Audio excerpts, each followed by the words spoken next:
আচ্ছা, তাহলে এটা দেখলাম আমরা ট্রান্সভার্স ভিউ। সিম্পাস ভিউসের উপরে হাইপোগ্যাস্ট্রিয়াম রিজিয়নে একদম আম্বিলিকাস বরাবর নিচে বনি ইমেজের উপর বনি যে প্রমিনেন্সটা আছে এটার কাছে আপনি প্রপটাকে ট্রান্সভার্স ধরে দিয়ে দিবেন। আর এটা হচ্ছে স্যাজিটাল।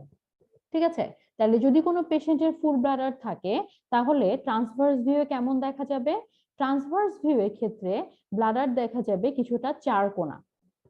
ঠিক আছে, চার কোনা স্কোয়ারের মতো, এটা হলো ব্লাডারের ট্রান্সভার্স ভিউ। আর যখন আপনি স্যাজিটাল করবেন তখন এই ব্লাডারের ভিউটা আসবে হচ্ছে ওভাল অথবা ইলিপ্টিক্যাল ইন শেপ। ঠিক আছে, তাহলে ট্রান্সভার্স করলে ব্লাডার আসবে স্কোয়ারের মতো, আর স্যাজিটাল করলে ব্লাডার আসবে ওভাল অথবা ইলিপ্টিক্যাল শেপ। এখানে একটা জিনিস খেয়াল করে দেখেন, এটা তো ব্লাডারের বেস, তাই না? এই জায়গাটা ব্লাডারের বেস না? খেয়াল করে দেখেন ট্রান্সভার্স ভিউতে ব্লাডারের বেসটা কিন্তু মাঝখানে আসছে, বাট স্যাজিটাল ভিউ যখন আপনি নিচ্ছেন ব্লাডারের বেসটা খেয়াল করেছেন এক সাইডে সরে গেছে। ঠিক আছে, তাহলে স্যাজিটাল ভিউতে কিন্তু ব্লাডারটা বাঁকা দেখা যাবে। ফুল ব্লাডার, খালি ব্লাডারের কথা আমি বলছি না, ফুল ব্লাডার, ফুল ব্লাডারটা কিছুটা বাঁকা দেখা যাবে। ঠিক আছে, তাহলে এটা গেল ট্রান্সভার্স ভিউ আর এটা গেল স্যাজিটাল ভিউ। মেজারমেন্ট কি কি নিব আমরা? এখান থেকে একটা ইম্পর্টেন্ট মেজারমেন্ট হচ্ছে ব্লাডার ওয়ালের থিকনেস। কোথা থেকে ব্লাডার ওয়ালের থিকনেসটা নেবেন? এই যে ল্যাটারাল ওয়াল থেকে। এটা যদি বেজ হয়ে থাকে তাহলে এটা একটা ল্যাটারাল ওয়াল আর এটা একটা ল্যাটারাল ওয়াল, তাই না? আবার এটা যদি বেজ হয়ে থাকে তাহলে এটা একটা ল্যাটারাল ওয়াল, এটা একটা ল্যাটারাল ওয়াল। তাহলে যে কোনো ল্যাটারাল ওয়াল থেকে যেখানে ভালো দেখা যাবে সেখান থেকে আপনি এই ওয়াল থিকনেসটা মেজার করে নেবেন। নর্মাল ওয়াল থিকনেস কত? Up to 4 millimetre. ঠিক আছে, ইউরিনারি ব্লাডারের ওয়ালের নর্মাল থিকনেস হচ্ছে আপ টু 4 মিলিমিটার। তাহলে এই থিকনেস 4 মিলিমিটারের থেকে বেশি কি কারণে হতে পারে? আমরা সাধারণত সবথেকে কমনলি যে পেশেন্ট গুলো পেয়ে থাকি সেটা হচ্ছে ইনফ্লামেশন, মানে সিস্টাইটিস। ঠিক আছে, ব্লাডার ওয়াল থিকনেস এর অ্যাকচুয়ালি ঘুরে ফিরে একটা কজই বারবার পেশেন্ট ওই রিলেটেডই আসে, সেটা হলো ইনফ্লামেশন, সিস্টাইটিস। ঠিক আছে, সিস্টাইটিস এর পেশেন্টদের ক্ষেত্রে আমরা দুই রকম সোনোগ্রাফিক্যাল অ্যাপিয়ারেন্স পেতে পারি। একটা হলো ব্লাডার ওয়াল থিকনেস নর্মালের থেকে বেশি, আরেকটা হচ্ছে ব্লাডারের মধ্যে থাকবে ইকোজেনিক ডেব্রিস বা ইকোজেনিক সেডিমেন্ট। ঠিক আছে, ভেসে বেড়াবে কিছু সাদা সাদা সাদা সাদা ম্যাটেরিয়াল, যেগুলোকে আমরা বলে থাকি ডেব্রিস, অথবা ডিপেন্ডেন্ট পোর্শনেও এগুলো জমে থাকতে পারে। ঠিক আছে, এই দুইটা ফিচার যদি একসঙ্গে থাকে তাহলে তো সিস্টাইটিস কনফার্ম। এই দুইটা ফিচারের মধ্যে যদি যে কোনো একটাও থাকে তাও কিন্তু সেটা সিস্টাইটিস। ঠিক আছে, কোন কোন সময় দেখা যায় যে পেশেন্টের ব্লাডার ওয়ালের থিকনেসটা বেশি কিন্তু ডেব্রিজ নাই, সিস্টাইটিস। আবার দেখা যাবে যে ব্লাডার ওয়ালের থিকনেস ঠিক আছে কিন্তু ডেব্রিজ আছে, তাও সিস্টাইটিস। ঠিক আছে, এটা গেল একটা মেজারমেন্ট। ব্লাডার ওয়ালের থিকনেস আমরা এখান থেকে মেজার করলাম। আর কি মেজারমেন্ট আমরা এখান থেকে নিতে পারি? এমসিসি এবং পিভিআর। অনেক সময় দেখবেন যে পেশেন্ট আল্ট্রাসাউন্ড করতে আসে কেইবি রিজন, তার সাথে বলেই দেয় যে এমসিসি পিভিআর, বা পিভিআরটা অনেক সময় শুধু উল্লেখ করে দেয়। ঠিক আছে, তাহলে এমসিসি কি জিনিস? এমসিসি হচ্ছে ম্যাক্সিমাম সিস্টিক ক্যাপাসিটি, মানে একটা পেশেন্টের ব্লাডারের মধ্যে হাইয়েস্ট কতখানি ইউরিন সে ধরে রাখতে পারছে, এই ক্যাপাসিটিটাই আমরা এখানে দেখতেছি এমসিসি, ম্যাক্সিমাম বা মিন সিস্টিক ক্যাপাসিটি। ঠিক আছে, আর পিভিআর তো আপনারা জানেন, পোস্ট ভয়েডাল রেসিডিউ, মানে আফটার ভয়েডিং কতটুকু ইউরিন ব্লাডারের মধ্যে থাকবে। ঠিক আছে, এমসিসি এবং পিভিআর এই দুটা দিয়ে আমরা ইউরিনের ভলিউমটাকে মেজার করব, ব্লাডারের মধ্যে কতটুকু ইউরিন আছে এটার ভলিউমটাকে আমরা মেজার করব। তাহলে যে কোনো কিছুর ভলিউম যখন মেজার করতে হয় তখন মেজারমেন্ট কয়টা লাগে? তিনটা। তাহলে ব্লাডারেরও তিনটা মেজারমেন্ট লাগবে। ব্লাডারের এই তিনটা মেজারমেন্ট আমরা ব্লাডারের দুইটা ছবি থেকে নেব। ছবি তো দুইটাই পাবো, এর থেকে বেশি তো আর পাবো না, কারণ আমরা 2D করতেছি। তাহলে আমাদেরকে ছবি এখানে হাইয়েস্ট দুইটাই পেতে হবে। তাহলে এই দুইটার মধ্যে আমাদেরকে তিনটা মেজারমেন্ট বসাই দিতে হবে। তাহলে এখানে আমার একসঙ্গে এখন ব্লাডারের দুইটা ছবি দরকার। তাহলে এই দুইটা ছবি আমি একসঙ্গে কি দিয়ে আনবো? হ্যাঁ, ডুয়াল অপশন দিয়ে। তাহলে এখানে আমরা এখন ডুয়াল অপশনে চলে যাব। ডুয়াল অপশনে যে একটা ছবিতে আপনাকে নিতে হবে ব্লাডারের ট্রান্সভার্স ভিউ, আর একটা ছবিতে নিতে হবে ব্লাডারের স্যাজিটাল ভিউ। ঠিক আছে, দুইটা ভিউ আমরা এখানে নিব, একটার মধ্যে ব্লাডারের ট্রান্সভার্স ভিউ নিব, আর একটার মধ্যে আমরা এখানে ব্লাডারের স্যাজিটাল ভিউটাকে নিব।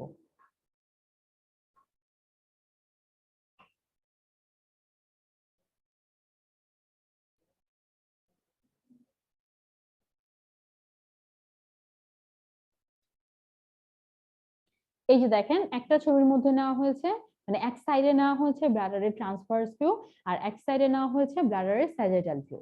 এরপরে যেহেতু আমরা ভলিউম মেজার করব, এ কারণে আমরা ভলিউম বাটনটাকে সিলেক্ট করে নিব। আগে মেজারমেন্ট গুলো নেওয়ার আগেই আপনাকে এখানে ভলিউম বাটনটা সিলেক্ট করে নিতে হবে। ভলিউম বাটন যদি আপনি সিলেক্ট না করেন তাহলে কিন্তু মাপ দিলে মাপ আসবে না, ঠিক আছে, ভলিউমটা আসবে না। তাহলে এই কারণে আগে ভলিউম অপশনটাকে সিলেক্ট করে নিতে হবে। সিলেক্ট করে নিয়ে এখন আপনি মেজারমেন্ট তিনটা নিবেন। তাহলে কি কি মেজারমেন্ট নিবেন খেয়াল করে দেখেন, এটা হচ্ছে ট্রান্সভার্স ভিউ পিকচার, এখান থেকে একটাই মেজারমেন্ট নেওয়া হয়েছে ট্রান্সভার্স, ঠিক আছে। আর এটা হলো স্যাজিটাল ভিউ পিকচার। তাহলে একটু আগে বললাম যে স্যাজিটাল ভিউয়ে ব্লাডার কেমন দেখা যায়, বাঁকা দেখা যায়। তাহলে এখানে দেখছেন মাপগুলো বাঁকা হয়ে গেছে, ঠিক আছে। তাহলে একটা নিব লেন্থ আর একটা নিব এপি, ঠিক আছে। তাহলে ট্রান্সভার্স পিকচারটা থেকে আমরা একটাই মাপ নিব, সেটা হলো ট্রান্সভার্স মাপ। আর স্যাজিটাল পিকচার থেকে আমরা দুইটা মাপ নিব, একটা হলো লেন্থ, একটা হচ্ছে এপি, ঠিক আছে। 90 ডিগ্রি অ্যাঙ্গেল দুইটা মাপ নিতে হবে। এখানে দেখেন একটা আরেকটার সাথে 90 ডিগ্রি অ্যাঙ্গেলে মাপ নেওয়া আছে, এই জন্য 90 ডিগ্রি অ্যাঙ্গেলে দুইটা মাপ নেবেন, ঠিক আছে।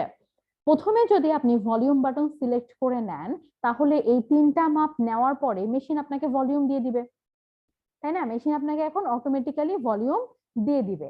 এখন যদি এরকম হয় যে ওই মেশিনটাতে ভলিউম অপশনটাই নাই, ঠিক আছে, ভলিউম মেজার করার কোনো সিস্টেমই নাই, তখন আপনাকে কি করতে হবে, ম্যানুয়ালি করতে হবে। ম্যানুয়ালি মানে এখন আপনি ক্যালকুলেটর ব্যবহার করবেন, ঠিক আছে। এখন আপনি চলে যাবেন ক্যালকুলেটরে। ক্যালকুলেটরে কি করবেন, ক্যালকুলেটরে এখানে একটা ইকুয়েশন আছে ভলিউম মেজার করার জন্য, সেটা এমসিসি পিভিআর না, যে কোনো কিছুরই আপনি যারই ভলিউম মেজার করতে চান না কেন ক্যালকুলেটরে এটা বসালেই চলে আসবে। এই যে দেখেন তিনটা যে মাপ আছে, এই তিনটা মাপকে এখানে গুণ করা হয়েছে, ঠিক আছে। গুণ করে সেটাকে আবার 0.523 দিয়ে গুণ করা হয়েছে। এটা হলো ভলিউম মেজার করার ফর্মুলা। এমসিসি পিভিআর না, আপনি যে কোনো কিছুর ভলিউম মেজার করতে চাইলে এই মেজারমেন্টে জাস্ট ক্যালকুলেটরে বসাই দিলে ভলিউম চলে আসবে, ঠিক আছে। তাহলে এখানে তিনটা মাপকে আপনি গুণ করবেন, গুণ করে এই 0.523 দিয়ে গুণ করে দিবেন। মেশিন আপনাকে এটাই করে দিচ্ছিল, মেশিনে যেহেতু ওই অপশনটা নাই করে দিতে পারছে না, আপনি ক্যালকুলেটর ইউজ করে এই কাজটা করছেন, ঠিক আছে। তাহলে এই গেল এমসিসি। এরপরে আপনি কি দেখবেন, পিভিআর। তাহলে পেশেন্টকে এখন আপনি ব্লাডার খালি করে আসতে বলবেন। ব্লাডার যদি খালি করে আসে পেশেন্ট এবং তার যদি ব্লাডার ফাংশন মোটামুটি ভালোই থাকে, নর্মাল থাকে, আমরা কি আর আগের মতো করে ব্লাডার দেখতে পাবো না। যদি তার ব্লাডার ফাংশন খুব ভালো থাকে, ওকে একদম সুন্দর, তাহলে সেই ক্ষেত্রে অনেক সময়ে পেশেন্টের ব্লাডার আর খুঁজেই পাওয়া যায় না আফটার ভয়েডিং, ঠিক আছে। তাহলে ব্লাডার যদি আফটার ভয়েডিং খুঁজেই না পাওয়া যায় তাহলে তার পিভিআর কত, জিরো, পিভিআর জিরো। যদি নাই খুঁজে পাওয়া যায় তাহলে পিভিআর জিরো, ঠিক আছে। এই কন্ডিশনটাকে আমরা বলে থাকি যে পিভিআরটা হলো নীল, NIL, নীল, ঠিক আছে। আমরা অনেক সময় লিখে দিই যে পিভিআর ইজ ইকুয়াল টু নীল। নীল মানে কি, কিছুই নাই, জিরো, 0 ml। এবং 0 ml তো আর লেখা সম্ভব না, এই জন্য নীল কথাটা ইউজ করতে হয়। এখন যদি মনে করেন আছে ইউরিন কিন্তু অল্প, তাহলে যেহেতু অল্প তাহলে তার ব্লাডার আগের মতো অত সুন্দর স্কোয়ার শেপ বা অত সুন্দর ওভাল শেপ এরকম তো দেখা যাবে না। কেমন দেখা যাবে, কেমন ইররেগুলার আউটলাইন দেখা যাবে, ঠিক আছে। এখন যেহেতু ইউরিন আছে তাহলে পিভিআর যেহেতু মেজার করতে হবে, তাহলে ওই ইউরিনটারই এখন আমাদেরকে ভলিউম মেজার করে দিতে হবে। তাহলে ওই ইররেগুলার আউটলাইন যে ব্লাডারটা আপনি দেখতে পাচ্ছেন, এখন ওই ব্লাডারেরই আপনাকে ডুয়েল দিয়ে দুইটা পিকচার নিতে হবে, ঠিক আছে। ওখানে আবার আপনি ভলিউম বাটন সিলেক্ট করবেন, ট্রান্সভার্স যেটা নিয়েছিলেন সেখান থেকে ট্রান্সভার্স নিবেন, স্যাজিটাল যেটা নিয়েছেন সেখান থেকে স্যাজিটাল লেন্থ আর এপি নিবেন, ঠিক আছে। তাহলে এখানে খেয়াল করে দেখেন মাপার সিস্টেমটা কিন্তু একই রকম, মাপতেছি কিন্তু আমরা একই ভাবে, ঠিক আছে। ফুল ব্লাডারেও যেভাবে আমরা মাপতেছি খালি ব্লাডারেও কিন্তু আমরা সেভাবেই মাপছি, মেজারমেন্ট সিস্টেমটা সেম, শুধু একটা হলো ফুল ব্লাডার, একটা হচ্ছে আফটার ভয়েডিং, ঠিক আছে। তাহলে এখানে দেখেন নর্মাল রেঞ্জ অফ পিভিআর দেওয়া আছে। নর্মাল রেঞ্জ অফ পিভিআর কত, যাদের বয়স 60 বছরের কম, 60 ইয়ার্স এর নিচে, তাদের জন্য নর্মাল রেঞ্জ হচ্ছে 0 থেকে 50 ml বা আপ টু 50 ml, ঠিক আছে। আর যাদের বয়স 60 বছরের ওপরে তাদের জন্য নর্মাল হচ্ছে আপ টু 100 ml, ঠিক আছে। তাহলে 60 বছরের নিচে হলো 50 ml পর্যন্ত নর্মাল, আর 60 বছরের উপরে 100 ml পর্যন্ত নর্মাল, ঠিক আছে। রেস্ট পিভিআর এর কজ এটা তো এখানে শীটে কয়েকটা দেওয়া আছে, এর থেকে বেশি আপনারা জানেন এবং আপনারা সার্জারির বই এর থেকে আরো বেশি পাবেন। ঠিক আছে, তো ওইভাবে পড়বেন, একটু বেশি যেখানে আছে সেখান থেকে পড়বেন। আচ্ছা, তাহলে আমরা এখানে ব্লাডার ওয়ালের থিকনেস মেজার করলাম, এমসিসি মেজার করলাম, পিভিআর মেজার করলাম। আচ্ছা, প্যাথোলজির মধ্যে তাহলে একটা একটা করে আমরা এখানে দেখি কি কি প্যাথোলজি আছে। এই যে এখানে দেখছেন এই পেশেন্টের যে ব্লাডারের ওয়াল, এই ব্লাডারের ওয়ালটা কেমন, এই যে অনেক মোটা না, তাই না? তাহলে এই পেশেন্টে কি আছে, সিস্টাইটিস। তো যে বললাম ব্লাডার ওয়াল থিকনেস বেশি থাকলে এখানে আমরা ওয়াল থিকনেস বেশি থাকলেও সিস্টাইটিস বলছি, আবার ওয়াল থিকনেস নরমাল থেকে যদি শুধু ডেব্রিজ থাকতো তাহলে সেটা সিস্টাইটিস বলতাম। এই পেশেন্টের ডেব্রিজ নাই কিন্তু ওয়াল থিকনেস কি আছে, বেশি আছে। হ্যাঁ, ইরেগুলার থাকবে, বিশেষ করে ক্রনিক হলে ইরেগুলার থাকবে। আচ্ছা, এখানে দেখেন ব্লাডার থেকে এখানে একটা পকেটের মতো স্ট্রাকচার তৈরি হয়েছে। এই পকেটের মতো স্ট্রাকচারটাকে আমরা বলে থাকি ডাইভার্টিকুলাম। ঠিক আছে, ডাইভার্টিকুলাম কি কারণে ফরমেশন হতে পারে, ব্লাডারের মধ্যে, ব্লাডারের ওয়ালে যে মাসল লেয়ারটা আছে, এই মাসল লেয়ারটা যদি কোনো কারণে উইক হয়ে যায় তাহলে যখন ইউরিন এসে এখানে ভর্তি হবে তখন কিন্তু ওই ব্লাডারের ওয়ালটা তাকে আর ধরে রাখতে পারবে না, তখন কি হবে, নিচের দিকে এরকম ঝুলে যাবে। ঠিক আছে, তাহলে এই যে ঝুলে যাচ্ছে একটা আউট পাউচিং, এটাকেই আমরা বলছি ডাইভার্টিকুলাম। তাহলে ডাইভার্টিকুলাম কি কারণে ফরমেশন হতে পারে, কজ কি কি, একটা হলো কনজেনিটাল, কনজেনিটালি যদি মাসল ওয়াল উইক থাকে তাহলে কনজেনিটালি বাচ্চাদের ডাইভার্টিকুলাম থাকবে। ঠিক আছে, আর হলো ক্রনিক কোনো ডিজিজ কন্ডিশন, যেমন ক্রনিক সিস্টাইটিস, তারপরে ব্লাডার ওয়াল কার্সিনোমা, এগুলো হচ্ছে ক্রনিক স্টেজ। এই সমস্ত ক্ষেত্রেও ক্রনিক ইরিটেশনের ফলে একটা সময় পরে যে ব্লাডারের মধ্যে এরকম ডাইভার্টিকুলাম চেঞ্জ হতে পারে। ঠিক আছে, তাহলে ডাইভার্টিকুলাম থাকলে কমপ্লিকেশন কি হবে, এখানে দেখেন ডাইভার্টিকুলামের মধ্যে কিছু ডেব্রিজ দেখা যাচ্ছে, তার মানে পেশেন্টে কি ডেভেলপ করে গেছে, ডাইভার্টিকুলাইটিস। ঠিক আছে, ডাইভার্টিকুলামের ইনফ্লামেশন, তাহলে ডাইভার্টিকুলাইটিস।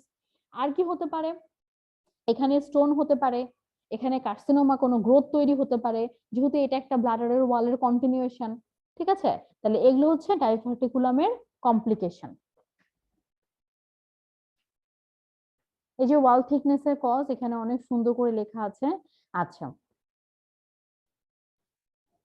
এই ছবিটা দেখেন তো, ইউরিনারি ব্লাডারের মধ্যে এটা কি আছে, এই স্ট্রাকচারটা,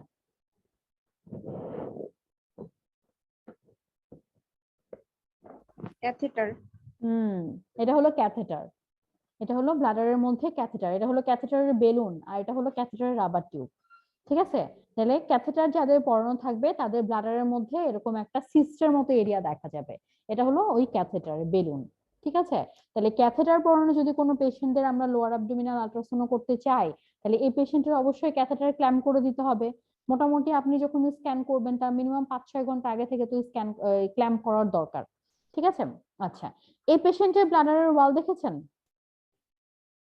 অনেক মোটা, আর ভিতরের ওয়ালটা কেমন, ইররেগুলার। ঠিক আছে, তার মানে এই পেশেন্টে কি আছে, সিস্টাইটিস আছে। আচ্ছা, ম্যাস, ম্যাস কেমন দেখা যেতে পারে, ইকোজেনিক বা মিক্সড ইকোজেনিক। ঠিক আছে, এটা একটু মিক্সড ইকোজেনিক দেখা যাচ্ছে, এটা একটু ইকোজেনিক ইকোজেনিক দেখা যাচ্ছে। ঠিক আছে, তাহলে ব্লাডার ওয়াল কার্সিনোমা বা ম্যাস যেটাকে আমরা বলছি এটা আল্ট্রাসাউন্ডে কেমন দেখে যেতে পারে, ইকোজেনিক বা মিক্সড ইকোজেনিক। ঠিক আছে, এটাকে আমরা স্টোন থেকে কিভাবে আলাদা করব, নন শ্যাডোইং, এটা শ্যাডো থাকবে না। ঠিক আছে, মুভও করবে না, নন মুভেবল। তাহলে নন মুভেবল যেহেতু তাহলে অবশ্যই তার ভাস্কুলারিটি থাকবে, যেহেতু এটা একটা গ্রোথ। ঠিক আছে, তাহলে এটা ইকোজেনিক বা mixed echogenic mass like structure দেখা যাবে, যেটা শ্যাডো দিবে না, non shadowing, non movable and vascular.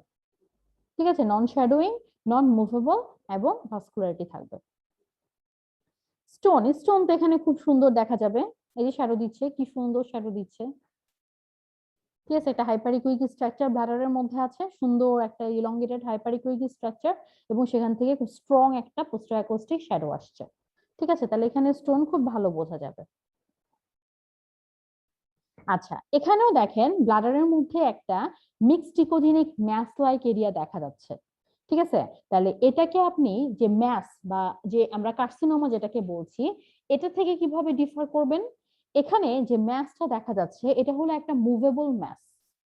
ঠিক আছে? তাহলে যদি এটা কার্সিনোমা হতো তাহলে অবশ্যই এটা ব্লাডারের ওয়ালের অরিজিন হতো, তাহলে সেই ক্ষেত্রে এটা কিন্তু মুভেবল হতো না, তাহলে এটা নন মুভেবল হতো।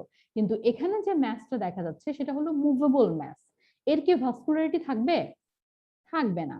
আচ্ছা, এখানে যেটা ব্লাড ক্লট ডায়াগনোসিসের জন্য ইম্পর্টেন্ট সেটা হচ্ছে পেশেন্টের হিস্ট্রি। আপনি পেশেন্টের হিস্ট্রি নেবেন, পেশেন্ট আপনাকে কোনো ট্রমার অথবা কোনো অপারেটিভ কেসের হিস্ট্রি দিবে, অথবা কোনো ব্লিডিং ডিসঅর্ডারেরও হিস্ট্রি দিতে পারে। ঠিক আছে? কারণ যখন ট্রমা হয় বা কিডনিতে কোনো অপারেশন হলে বা প্রোস্টেটে কোনো অপারেশন হলে ব্লাডারের মধ্যে ব্লাড আসে না? আসে তো। তাহলে এই সমস্ত ক্ষেত্রে যদি আফটার ইরিগেশন ও ব্লাড থেকে যায় তাহলে একটা সময় ব্লাড ক্লট হয়ে পেশেন্ট অবস্ট্রাকটিভ হিস্ট্রি নিয়ে চলে আসবে। ঠিক আছে? তাহলে এরকম কোনো একটা হিস্ট্রি থাকতে হবে এই পেশেন্টের, তখন আপনি এটাকে ব্লাড ক্লট হিসেবে ডায়াগনোসিস করতে পারবেন। ঠিক আছে? আচ্ছা, এখানে একটা ফাইন্ডিং দেখা যাচ্ছে, দেখেন এই ফাইন্ডিংটাকে আমরা বলে থাকি jet flow of urine, jet flow বা ইউরেটারাল জেট বলে এটাকে। তাহলে এটা কি? এটা হচ্ছে র্যাপিড ফ্লো অফ ইউরিন। ঠিক আছে? এখানে ইউরিনটা দ্রুত বেগে ঢুকতেছে। কখন ঢুকতেছে? নর্মালি যখন কোনো পার্সনের ইউরিন তৈরি হয়, মনে করেন যে পানি খাওয়ার তার 4-5 ঘন্টা পরে বা 2-3 ঘন্টা পরে সে প্রেসার ফিল করছে। ঠিক আছে? তো এখানে যে ইউরিনটা তৈরি হচ্ছে এটা একদম পুরো নর্মাল প্রসেসে, normal way of filtration, just normally bladder ureter থেকে ব্লাডারের মধ্যে এসে পানি ফোটায় ফোটায় পড়ে পড়ে একটা সময় পরে তার ব্লাডারটা ফুল হচ্ছে। এটা হলো নর্মাল, নর্মাল ফিনোমেনা। এখন যদি কোনো একটা পেশেন্টকে আপনি বলেন যে আপনার প্রস্রাবের চাপের দরকার, আপনি পানি খান, তাহলে কি আর নর্মাল মানুষের মতো 1 গ্লাস পানি খাবে বা 1.5 গ্লাস পানি খাবে? খাবে না। সে তখন কি করবে? ওই 1-1.5 লিটার মানে লিটারে লিটারে পানি খাওয়া সে শুরু করে দিবে। যখন অল্প সময়ের মধ্যে এরকম সে পানি খাইতেই থাকবে তাহলে অবশ্যই তার ইউরিন ফরমেশনের চাপটাও বেড়ে যাচ্ছে। ঠিক আছে? তার মানে কি হচ্ছে? এখানে দ্রুত বেগে ইউরিন তৈরি হওয়া শুরু হচ্ছে। তাহলে এই যে ইউরেটার দিয়ে যে ফোটায় ফোটায় পানি এসে ইউরিনারি ব্লাডারের মধ্যে পড়তেছিল, এখন কি আর ফোটায় ফোটায় পানি এসে পড়বে? পড়বে না, এখন কিন্তু দ্রুত বেগে এসে পানি পড়বে। ঠিক আছে? তাহলে এই যে ফোটায় ফোটায় যে পানিটা পড়ে এটাকে আল্ট্রাসাউন্ড করলে দেখা যাবে? যাবে না। কেন দেখা যাবে না? কারণ সাউন্ড ট্রান্সমিট হয়ে চলে গেছে, ওই পানির ফোঁটা থেকে সাউন্ড ট্রান্সমিট হয়ে চলে যাচ্ছে, যার কারণে ওটা কিন্তু আমরা আল্ট্রাসাউন্ডে দেখতে পাচ্ছি না। কিন্তু যখন এরকম ফোর্সফুলি ইউরিনটা আসবে ব্লাডারের মধ্যে, সাউন্ড কিন্তু সেটাকে দেখতে পাবে। দেখতে পাবে মানে কি? সেখানে যে বাধা পাবে, বাধা সাউন্ড যেখান থেকে পাই সেখান থেকে রিফ্লেক্ট হয়ে ফিরে আসে। তাহলে সাউন্ড যেখান থেকে রিফ্লেক্ট হয়ে ফিরে আসে সেটা আল্ট্রাসাউন্ডে কেমন দেখা যায়? সাদা না কালো? সাউন্ডের যেখান থেকে রিফ্লেকশন হবে সেটা কেমন দেখা যাবে? সাদা দেখা যাবে। তাহলে এখন ইউরিন থেকে সাউন্ডের রিফ্লেকশন হচ্ছে, তাহলে এখন ইউরিন কেমন দেখা যাবে? সাদা। তাহলে আপনি কি দেখতে পাবেন? কিছুক্ষণ পর পর ব্লাডারের মধ্যে মনে হচ্ছে সাদা সাদা ধোঁয়া ঢুকতেছে। ঠিক আছে? ফোর্সফুলি কিছু একটা সাদা সাদা ধোঁয়ার মধ্যে ঢুকতেছে। আসলে যে সাদা যে ধোঁয়াটা ঢুকতেছে সেটা কি? ইউরিনের র্যাপিড ফ্লো। ঠিক আছে? এটাকেই বলা হয় জেট ফ্লো।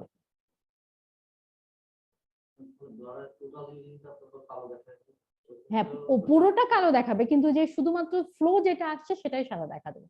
কারণ এগুলোতে তো আর সাউন্ড বাধা পায়নি, এখান থেকে সাউন্ড চলে গেছে, সাউন্ড শুধু বাধা পেয়েছে কোন জায়গা থেকে? এই জায়গাটুকু থেকে, এই জন্য এইটুকু শুধু সাদা দেখা যাচ্ছে, বাকি যেগুলো কালো কালোই দেখা যাচ্ছে, ব্লাডারের মতোই দেখা যাচ্ছে। আচ্ছা, ইউরেটারোসিল, এটা তো একটু আগেই আমরা দেখলাম, এই যে ডাইলেটেশন অফ ইউরেটার, এখানে দেখেন এই যে ডায়াগ্রাম দেখাচ্ছে, এটা নরমাল। আর এই যে ডাইলেটেড ইউরেটার, এই যে ডিস্টাল এন্ড, এই ডিস্টাল এন্ডটাই আমরা এই যে এখানে দেখতে পাচ্ছি। ঠিক আছে? Balloon like movable cystic structure.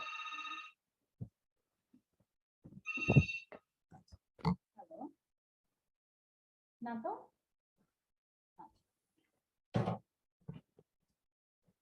ঠিক আছে, এখানে দেখেন এই যে ডিস্টাল এন্ড সহ দেখাচ্ছে, এই যে এটা তো এন্ড আমরা আল্ট্রাসাউন্ডে দেখতে পাচ্ছি, আর এখানে যে ঢুকতেছে এটাও এখানে দেখা যাচ্ছে, ঢুকে এই যে এটা দেখা যাচ্ছে।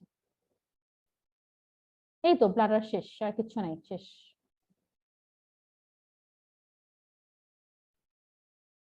শেষ, কিচ্ছু নাই, তাহলে আজকের মতো শেষ।